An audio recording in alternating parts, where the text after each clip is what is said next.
Hello, everyone. So, Eve is pushing me to finish the section on justice. I'm really not sure why she's asking me to do it now. I'm very tired and I need to wash my hair, but she says do it now. I have no idea how my being so tired will affect the video, but I guess it's all part of the experimentation. So, let's see what she has to say.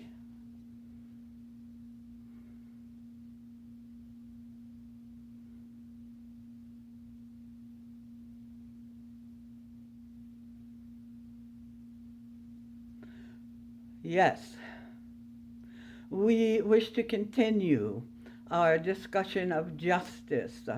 We ended unceremoniously speaking of punishment and whether, since everyone agrees on every incident that occurs, is jail or punishment effective. Perhaps we should just say, whatever happens, happens, never punish anyone and let things go on. Now, what is the purpose of punishment? And is punishment justice?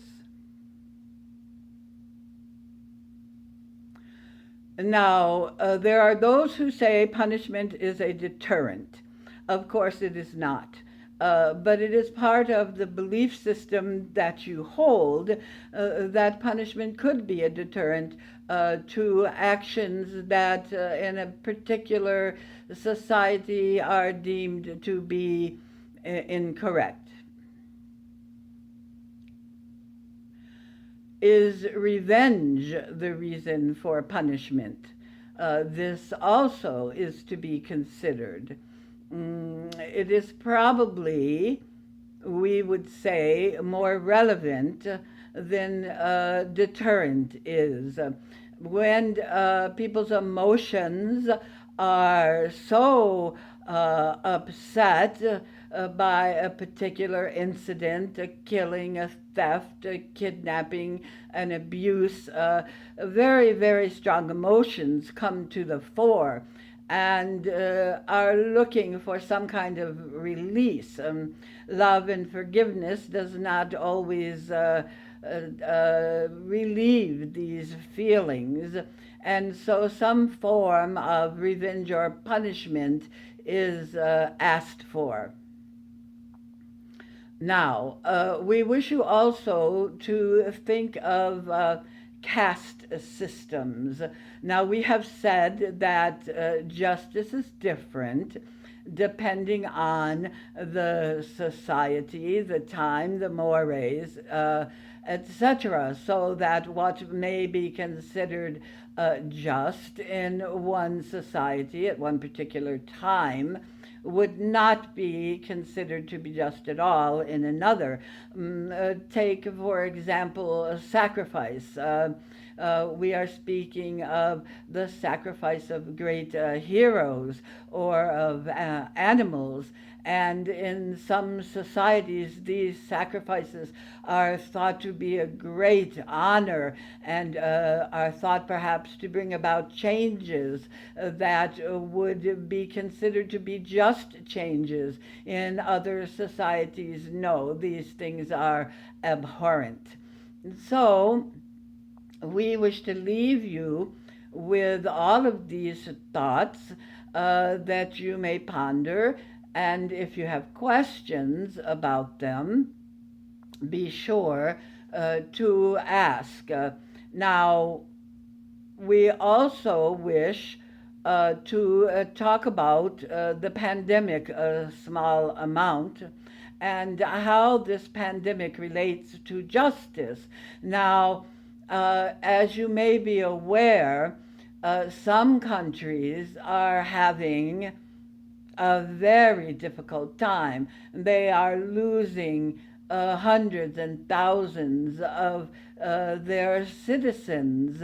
Again, this is being done in agreement. Nonetheless, it can seem very unjust that some countries are barely touched by this. The numbers are going down. They have better access to healing, to the injections that will help people not to be contaminated by this virus, while in other countries it's very, very difficult, very traumatic for them. So if you are going to look at justice as a worldwide concept, we see that there's not a lot of what might be considered justice going on worldwide at this time. This also relates to human rights, to such basic things as food, water, etc., where some countries seem to be rich and have much of what they need, and other countries are suffering greatly. And so one might ask, what can one do on one's own about meeting out or helping to mete out a more fair system of justice throughout the world, throughout your country, or throughout your neighborhood even. So these are things we would very much like you to think about. And we will close now on this subject. And in the next video, we will answer questions that have been previously put to us.